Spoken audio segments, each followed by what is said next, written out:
Vihaan Direct Selling Private Limited ki business model ase Manipur ki leibak leihao ka channadaba business ama oibada nattana meeyam da lounam namthak toubana maram oiraga Lamdam Asida Vihaan Direct Selling Private Limited ase Matam Kaktana Athingba Thamle haina Federation of Indigenous People's Democratic Movement Fidm ki President Wahengbam Shanta Meitei na phongdorakli Presta thadorpa video message amada wafam asi phongloduna mahakna hai Vihaan Direct Selling Private Limited na karisu khangzetriba larik laisu ki mangal ningthina phanghogdraba arapa khungangi chamna su nomlaga leizaba khonja singda thabak pigani haibagi achauba manglanam piraga achauba senfam kya puthok hanbada natana online da fraud ki interview ama tawduna New Delhi da laknaba victim sing asida pressure piri masigi mathakta thuna join tawrabadi khudong chaba hena phangani haiduna imungi leizaba low inkhol kaithok handuna sel lokthokli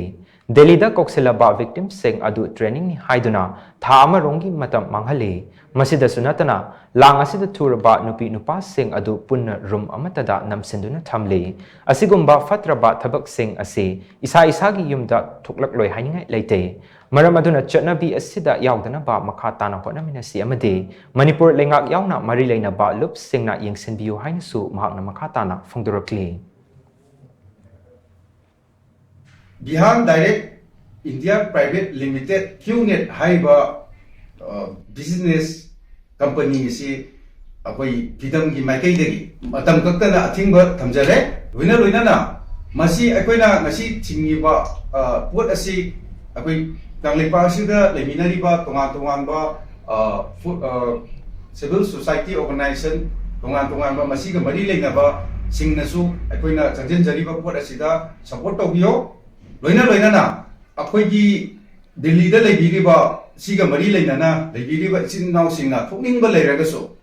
directly natraga indirectly adum akoigi akoida paw phawiraga akoi adum mateng pangjage loina na akoi masigia mari leinana ngasi tongan ba loop singna tongan ba statement mayam ama thopi leiba mayam singsu